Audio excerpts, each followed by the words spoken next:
Welcome to the Varieties of Symbolic Modeling, Positive Applications and Challenges. Symbolic modeling is a powerful process for building 3D models on a variety of subjects for many purposes.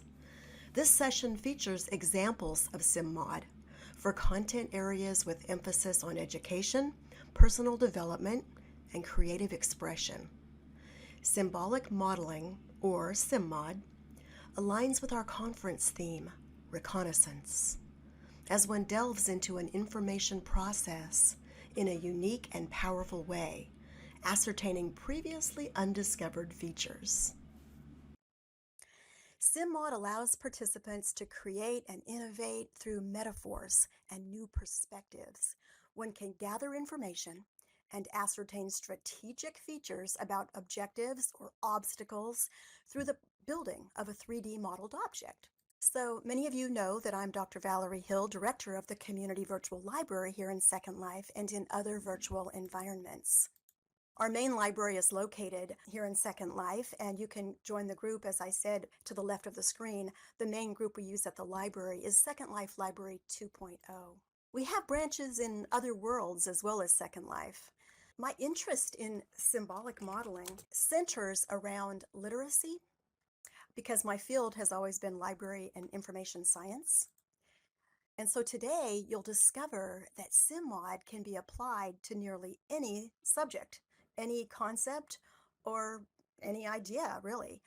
And so I brought SymMod into my own field and focus. And I'll share more about that later, my own use of symbolic modeling. My co-presenter today is the creator of symbolic modeling, Milena. So I'll give the mic to Marley now. Thanks, Val. Hello, everyone. I'm Niela Miller in That Life Out There, and I developed this process called SymMod. My group is called Octagon Creative Exploration, where I offer programs using arts processes for personal growth and educational ventures of all kinds, employing my skills and experience in many arts as an educator and in Gestalt and Jungian psychology and group dynamics. And later you can watch videos about SymMod at the Octagon Cinema Grove, and here's the link for that. We use the technology of Second Life to make symbolic representations of inner processes, values, ideas, or decision strategies, whether they reside in body, mind, or emotions, and usually a combination. This approach allows individuals to work with their own representations of their challenges, beliefs, intellectual pursuits, or feeling states, and experiment with finding new pathways, insights, and perspectives. Often, it's the beginning of a larger process. We use builds, digital or photographed physical creations like drawings and paintings, role plays, and other art forms. One can start the SymMod process from either what we call inside out or outside in. The inside out process starts with a recognized feeling, body sensation, or thought challenge, which is what Val's going to be demonstrating in a little while, which is then modeled with a build or picture to represent it. The outside-in process starts with just creating something, a build or a picture, and then being guided to discover what it wants to tell you. On this slide, we have an example of both a build SymMod and a picture. You can see the pictures along the side of the wall. And of course, every build and every picture is unique to the person who is doing it. So I want to talk a little bit about resistance, because this is one of the things that can come up that's a challenge in this kind of work where you're thinking metaphorically. Resistance to awareness serves a self-protective function, keeping one safe from the anxiety necessitated by change. The resistance often manifests itself in a state of ambivalence, where one part of a person wants to change or discover something, while another part does not. It often involves a clash in internal values. I think we've all experienced that. The part that wants to exercise knows it's good for you, and the other part that just wants to stay in bed and sleep. We also like to collaborate with other groups and individuals on an array of projects. An example is the team collaboration in creating the Marley Milena Music Library at CVL. We put up a poster of it right next to the CVL joiner. It's one of the most beautiful buildings in Second Life that I've seen anyway. And I've done other collaborations with Val on Metaliteracy and the Dickens Project. Now Val is going to share her journey as a SymMod trainer and how she uses SymMod to help people understand metaliteracy. Thanks, Marley. So I was fascinated by symbolic modeling when I attended an event with Marley where musicians and artists built as they were inspired by their creative processes. They would listen to the music and build art, or look at the art and create music. I also went to one with poetry and symbolic modeling. And that improv program I saw was improvising through artistic expression. But I wanted to learn about applying SymMod to a particular meaning, and I saw the possibility of using it in my field. Marley offered training to allow people to utilize SymMod within their own field, so I signed up. And the idea of discovering how we feel about changing literacy in our digital age, that's my passion, digital citizenship. So that through building 3D models, I found that very exciting. Because literacy is changing with apps, right now we're being metaliterate. You are reading and you are viewing and you are thinking and critically about all of these things we're talking about. That's metaliteracy. So later you can visit the Metaliteracy SymMod exhibit on InfoLit Island. There's the SLURL. That is Sheila Yoshikawa's island. She's an information science researcher as well. You can see in this slide 3 different builds on metaliteracy are happening. And we did this near the music library at the community virtual library. And people thought about how new literacy formats are impacting them. Do you feel overloaded by information coming at you 24/7 in your pocket on your mobile device with all these different applications? That's metaliteracy. With symbolic modeling, one does not only consider the meaning of a concept, but you can dig deep into personal feelings associated with it. This is a process of discovery, and I found it a great way to gain perspective on literacy, particularly changing literacy in digital culture. Metaliteracy is a term that helps us think about literacy. Think about the word metacognition, thinking about your thinking. If you think about literacy and how it's changed with new media, just as metacognition I mentioned is thinking about your thinking, so too we can think about our own literacy experiences. So I undertook SymMod training with Marley, which helped me learn how to guide others in this process. She tells us that the training can be useful to anyone exploring self, values, or concepts, or facilitating programs where new perspectives would be useful. Here's a picture of symbolic modeling could be used for a variety of different disciplines. And we think of this as just icons. I have some icons here in a variety of disciplines. You could think of literature or music or art. Can anyone think what the 4th icon there might represent? Right, so it could be something about science. It really could be... It does engage your imagination. Because I'm sure you could keep coming up with things. If it were a strange shaped glass, it could be champagne, right? So indeed, all subject areas can be explored with SymMod.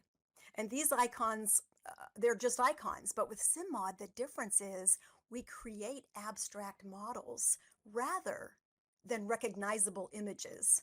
These images, you readily understand their meaning. With symbolic modeling, it becomes a critical thinking process to understand the meaning. Now, symbolic modeling training can be challenging because some people naturally think metaphorically, and some people think more linearly or analytically. So it's a mystery that unfolds. The application of metaphorical thinking and imagination can be a valuable tool for all kinds of educators as well as information specialists.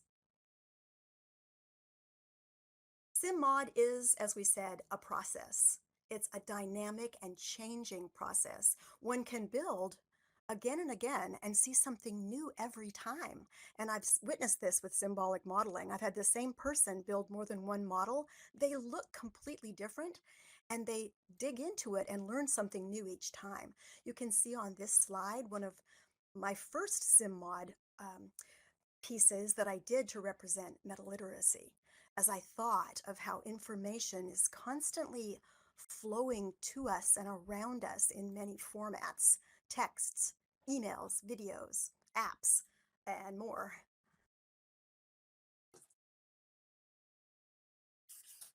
So now we're going to demonstrate symbolic modeling for you.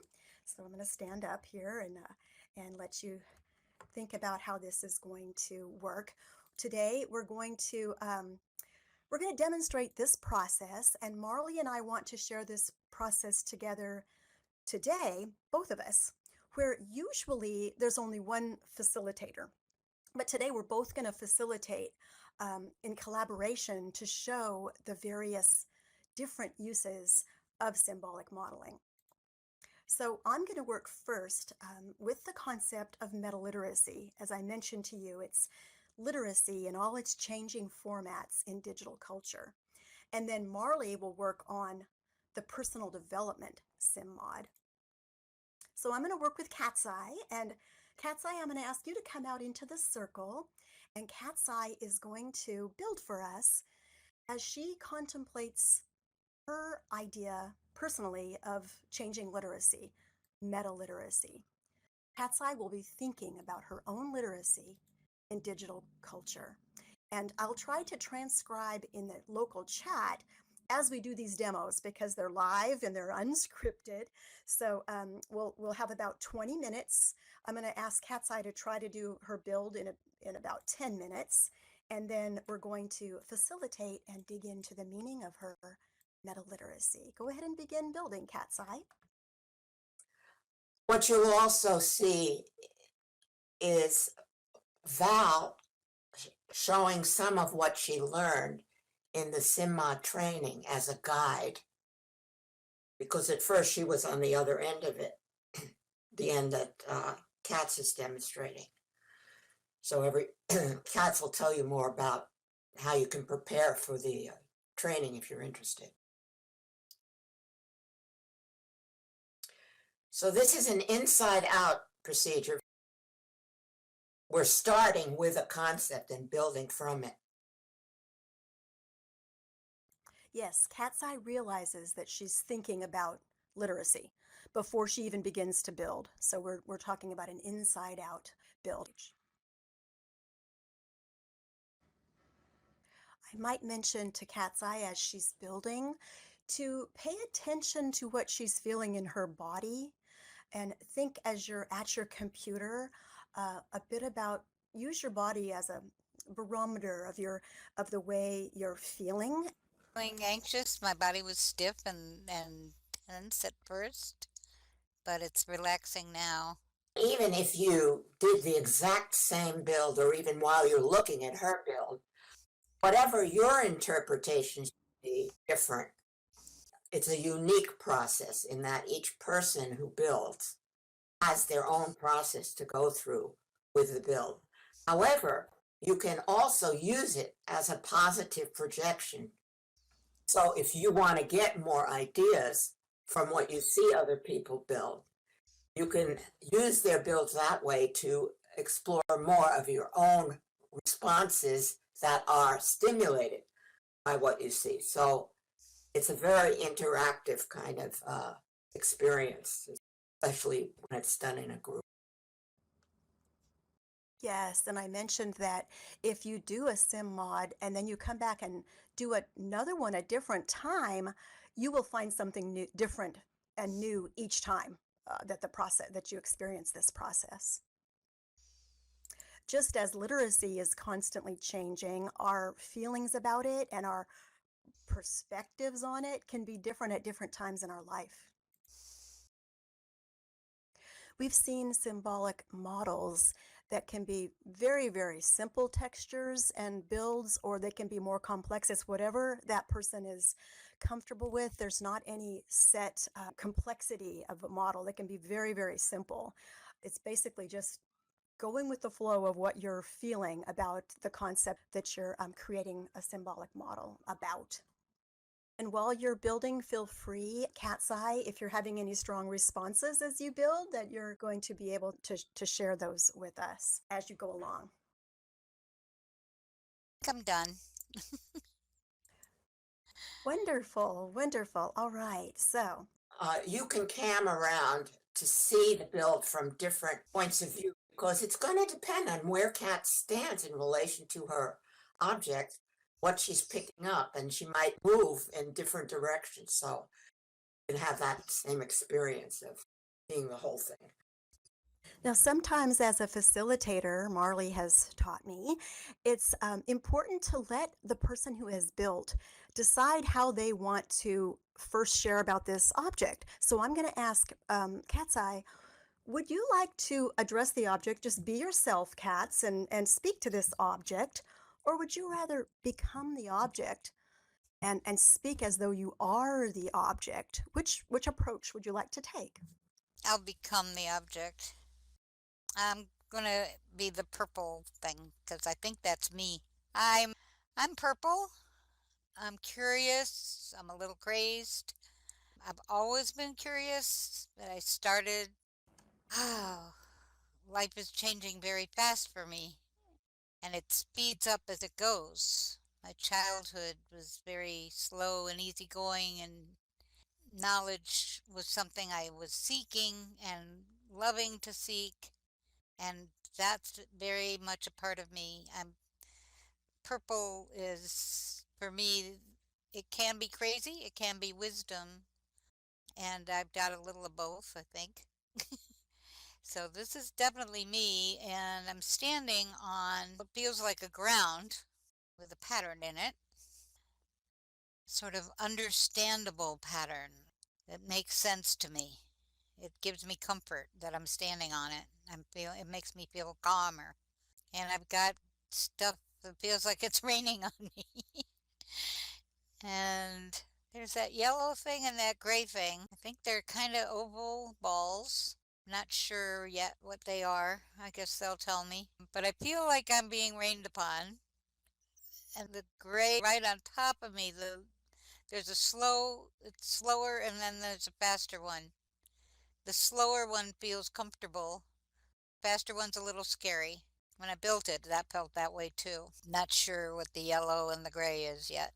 I heard you say several words, Cat's Eye, about speed.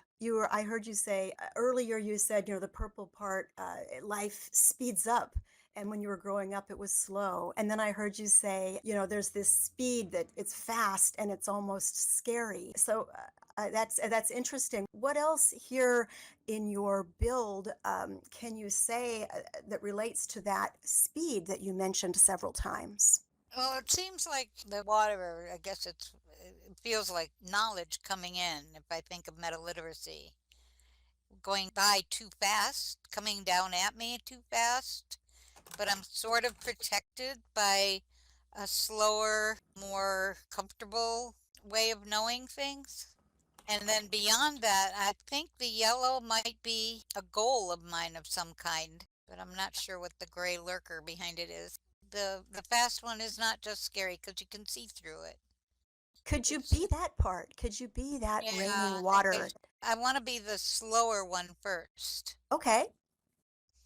I'm knowledge slowly coming to you.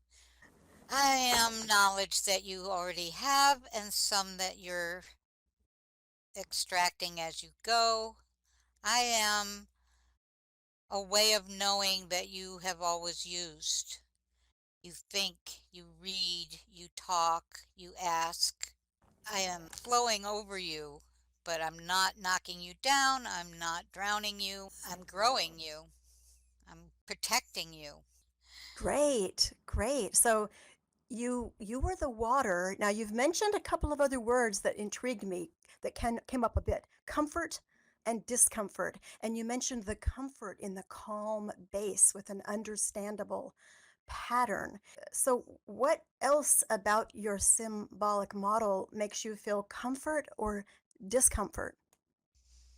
The yellow makes me feel comfortable. The gray makes me feel uncomfortable. Perhaps you could take the yellow and gray and have them speak to each other. I'm yellow. I am your goal of your seeking. I'm the knowledge you seek. Gray, you are also part of me. You are also knowledge. You're also some form of wisdom or understanding, but we don't know what you are. You don't have a color. I'm not comfortable, but I'm holding you up.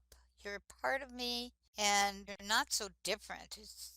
And you're almost, it feels like you're hiding behind me, but maybe not. I think I want to talk as the gray. Yes, let's hear gray talk. I'm not hiding. I'm not as scary as I look. I'm just the unknown. Part of myself is part of that rain, and I'm knowledge and understanding too.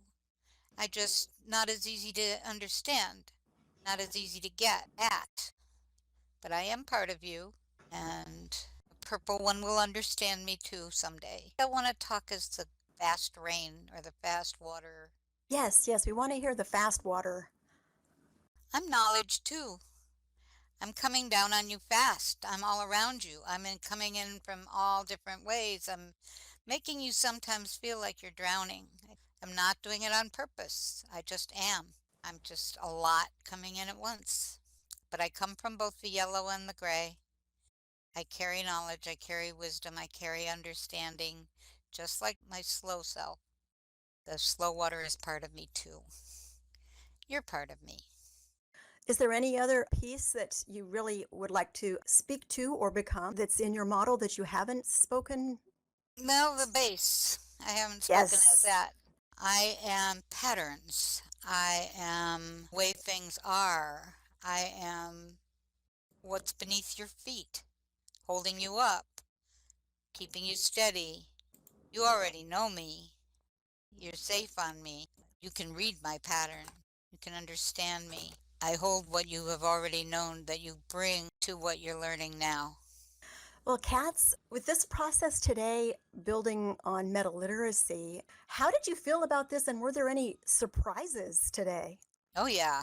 Because I went from anxiety to relaxation, depending on what I was looking at or talking as. Obviously, how fast information is coming in is a little bit scary, but I seem to want to. I'm not ducking out. I'm staying under there as long as I'm on that base, and I want to get at the yellow and the gray. It's coming down at me, and I just need to find a way to capture it, to organize it, to make a patterns out of it, I guess. But I was surprised by the emotion I felt, and the changing emotions. I mean, I really was feeling tense, then relaxed, then tense, then relaxed. Oddly enough, I when I talked as the gray, I relaxed again, even though when I made the gray, it made me tense. Do you feel it's almost like an acceptance once you kind of dug into understanding the gray? Yeah, I feel like, oh, you're not hidden. You're sticking out. You may have stuff I don't want to know, but you are knowledge as well. You're just the rest of it. And you're sending it out pretty fast. So that's a little bit scary. Do you feel like the process of symbolic modeling helped you understand what metaliteracy is in a unique way, better than just reading about it? Oh yeah. And I didn't understand before as much that it had an effect, an emotional effect on me as strong as it does. I went back to school at 40, and from that time on, it seemed like it's been speeding up faster and faster and faster, like a runaway train. And sometimes the grave stuff leaves me out. I don't quite get it. So I'm seeing that my emotional reactions have something to do with how I get stuff, how I understand things, how I study, how I look at things, how I read or listen or watch, that I may be pulling back sometimes or seeking shelter in my old ways. I check like the new stuff that comes at me from digital stuff. I check that with written stuff. I check that with stuff that's had time to be vetted. Do you feel like symbolic modeling is a very personal thing? Because, as educators, we realize that real deep learning is a personal journey. You have to really learn yourself personally, not just memorize facts. And with symbolic modeling, did you feel like this is a very personal experience? Oh yeah. When your heart races because you're building something, you know that something's up. Or when you lean back and take a deep breath, you know that you're reacting. You're involved with your own learning, your own understanding of the world around you. SymMod helps you see how you're doing. What are you hiding from? What are you reaching towards? It helps you understand yourself better. I think that's a really good place to end this segment. One of the things I'm interested in the training is having people apply this in their own fields of inquiry, just like Val did with metaliteracy. Other people are using it in other ways, some for creative writing, some for studies of mythology. Oh, there's a good question from Earth Emerald Cats. Do you see it? She's wondering if you felt you wanted to change it or build more. And does that ever happen to you when you're doing a sim mod? Yeah, it happened a little at the beginning, but then I decided to let it pass. I thought I wanted to center the rain a little more of the water, but maybe just because I'm that way. And I just decided, nah, it doesn't really matter. But I do sometimes feel that way when I build a sim mod. So I'd like to move on, just I'm looking at the time, to another kind of SymMod experience. And also I want to tell the audience that after this, we're going to have a Q&A time, an interactive time where you can ask questions or make comments or talk about how you might apply this, and also tell you a little bit more about the training and a prior program called Visions of Self, which is a good preparation you're interested in taking the training, but it can be done by itself. So, Katz, are you ready to go with this? And I'll say a little bit. The thing is that Katz has done this many, many times, so she's kind of familiar with the process, even though this was a new build and none of this is rehearsed. And not only is the person who's building taking a chance, but the guide, because they don't know what they're going to have to deal with. But the other thing about it is that the person will go as little or as much into it as they want to. They really lead the experience and the guide follows. So that's another thing that makes it possible for anyone to do this. You can do a very simple kind of experience, or you can do one that's more in depth. So for this one, I want to show you the opposite experience, which is an outside in. And so for this, Katz is going to build or make something, and we have no idea, nor does she, what its meaning is or what it's about. We're going to find that out through the guiding process. So, Katz, you can go ahead and start your build. Already you can see this one is looking quite different from the other one, it's having different textures. Again, use your camera to cam around while she's building so you can see what she's doing from different perspectives. Let's remember to stay in touch with your body at home at the computer. that it help you guide you, because your body has all kinds of information about what you're seeing on the screen. Sometimes we forget when we're building things or doing things in a virtual environment that we actually have a body. Sort of like when you go to the movies and you get just caught up in the story and what's going on the screen, and you forget you're sitting in the seat. But the body has a lot of information. I call it a barometer of reading. How are you responding to what it is you're building? Are there any things that you want to change about it in terms of the shape, the color, the size?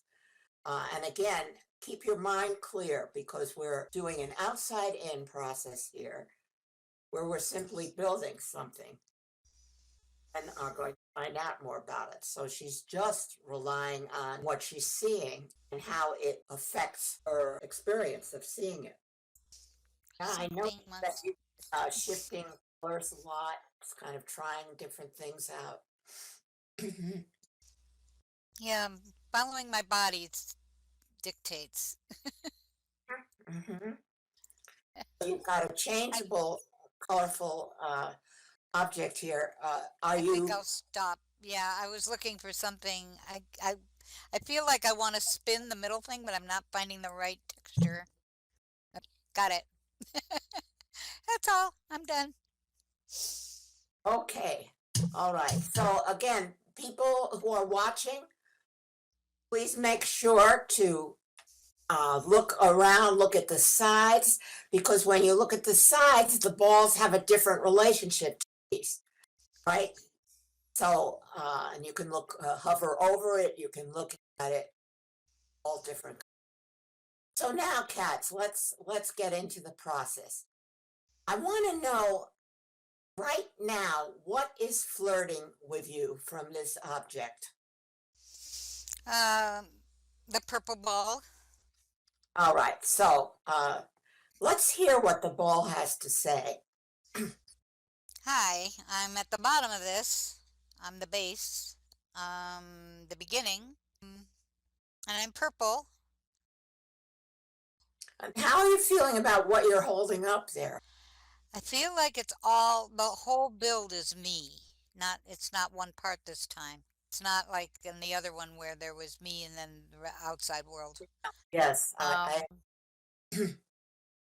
and I'm holding up this spinning object, but it's changing all the time. And speak directly to that IU language. You're spinning, you're changing, etc.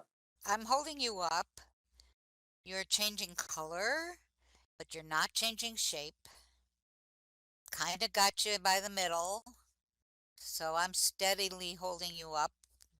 I'm not going to let you fall. Maybe you're starting out small and extending outward. Maybe you're growing. I'm holding you up. I'm not going to let you fall. I'm not moving. You're part of me. You're coming out of me. You're changing into lots of different colors, all of which I find comfortable. And I like how bright you are. And you're holding up some other part of me, the yellow ball at the top. Not quite sure why. So decide where you want to go next. You want to talk to the part you're holding up or that it's holding up? I think I want to talk as the yellow because I don't know what it is. Hi, I'm yellow. I'm round. I'm almost perfect, but I'm embedded in this changing but steady part of you, of us. But I'm bright and I'm on top. I'm where you're going, I guess. I'm the top and you're the base. Neither of us are moving. The middle part is changing. We're not changing color or shape. The middle part is only changing in color. And we're round. We're alike, except we're different colors. I'm brighter. I'm lighter. I'm the color of the sun. I'm happy. I feel happy. I feel relaxed. I want you to notice that the yellow has been doing a comparison between itself and the purple, whereas when the purple spoke, it didn't refer to the yellow. So that's just an interesting observation. I don't attach any meaning to it. You might. And then there's this big thing in between these two parts of you, which hasn't had a voice yet. So let's find out what you want to do next. We'll dive in and explore this changing, whirling thing. Okay, so just describe yourself. I have a skin like bark, part of it anyway. Some of it is moving. The inside is moving. The inside of you. The Inside inside of of me. me. The inside of me is moving and changing in color, but also moving around, flowing, maybe growing. My outside is steadier. My shape does not change. I'm small at the bottom. I'm sharp at the bottom. I'm flat and able to hold things up at the top. I'm able to hold yellow up, even though I may be changing my color and my brightness. I also feel like purple is steadying me and not letting me fall. I feel safe, but I'm providing a safe base for yellow as well. Okay, so I'm going to feed back to you some of the things I heard and then see what you want to make of it. Okay. So, purple, I'm holding you up, and you've mentioned this several times. I'm not going to let you fall. Now just feel that. Right. And then yellow, I'm almost perfect. I'm embedded, I'm bright. I'm on top. I'm where you're going. And then the middle, the outside of me is bark-like. The inside of me is moving and flowing, maybe growing, question mark. I'm turning around. I've got some sharp edges, but I'm also able to hold up you, yellow, on top.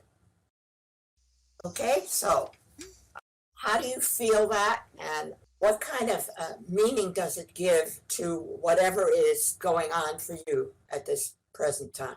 I find it interesting that the purple felt like it needed to reassure the pointy triangle-y thing. It seems like perhaps the pointy triangle-y thing maybe needs reassurance, or the purple wants to reassure it that it's not going to tip just because its base is so narrow. It's a point, so it's not. Look at that theme, Katz, of giving reassurance and being reassured, and how it plays out in your existence. I've been needing a lot of both Uh-huh. and doing a lot of both. Right. To myself especially in this last year, I think especially, but it's come to a head. You know, I just got my shot for the first time. The first shot makes me feel like maybe this last year, yeah, this, I'm still going. I'm still growing and turning and becoming. But I have needed a lot of reassurance, and I have needed to reassure myself. It's also interesting that the foundational piece is smaller than the piece that it's holding up. Yeah, interesting. I'm wondering, as you have processed this, whether there's anything here that you would want to change or experiment with or see what happens if you. As soon as you said that, I wanted to make both the purple ball and the yellow ball bigger. Well, let's see what happens. Let's see what Okay. happens, whether it feels right. Go ahead and do it. Okay. I've never done this before. This is new. Wow. Interesting. That's very interesting because it looks so different from different perspectives. I love looking at these things from different ways because you could almost do a different journey based on where you are standing in relation to this object. Wow, It that's has, a total change. yep. That's what I wanted to do. Felt really good doing it too. So what does that object want to say to you, or what do you want to say to it? It wants to speak as a whole to me. Okay. That's better. Now I feel more balanced. That's that may be what you need to do. Got the base, which is everything you already have and know and are.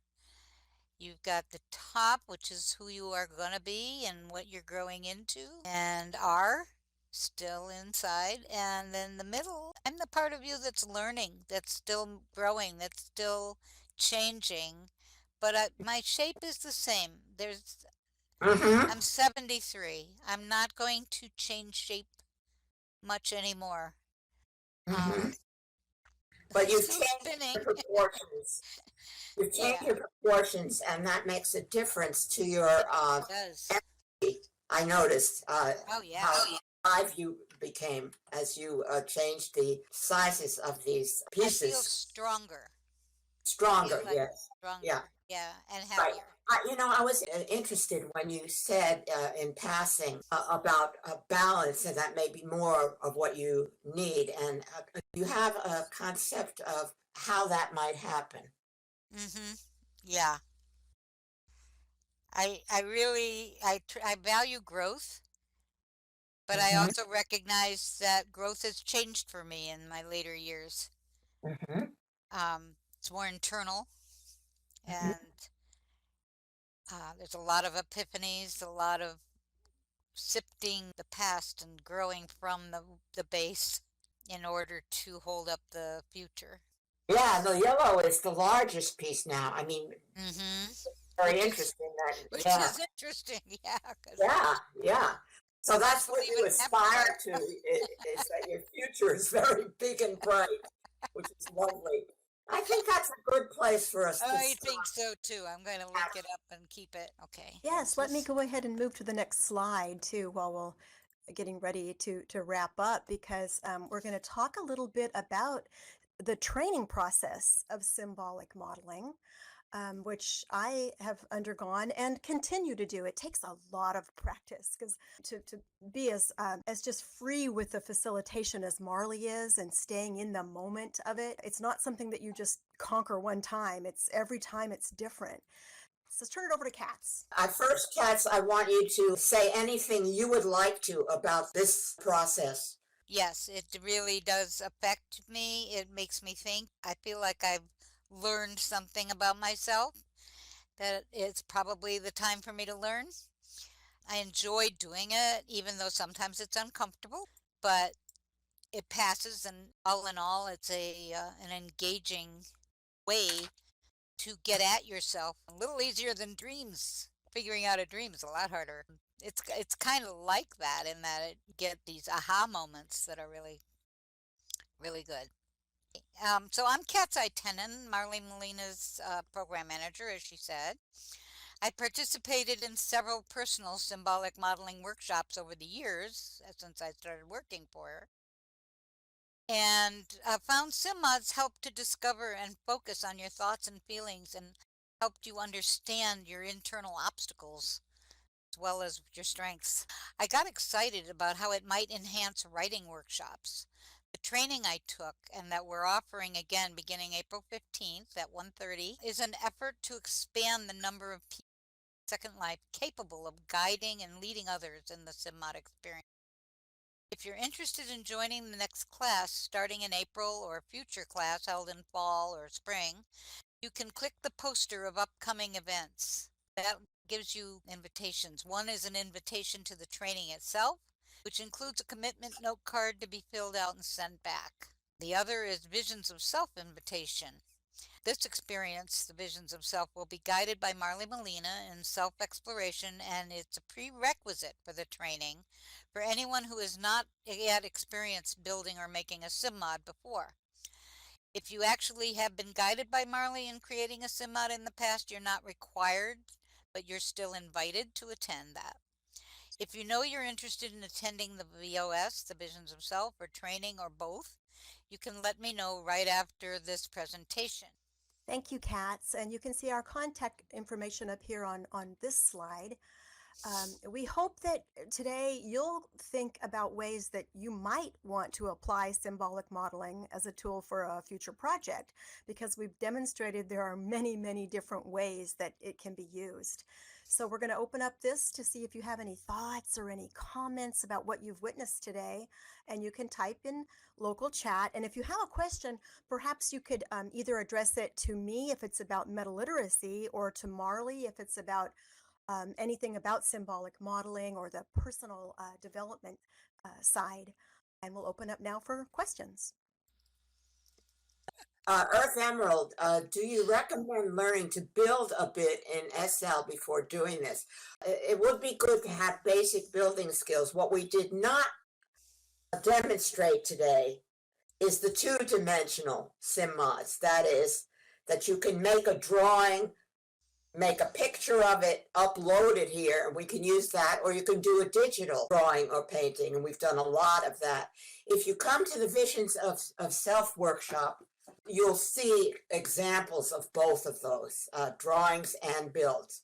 So you just need basic building skills, really, because you can use the build program and just use simple geometric forms and put colors on them, and in the edit program, you can just stretch them. It doesn't have to be big and fancy at all.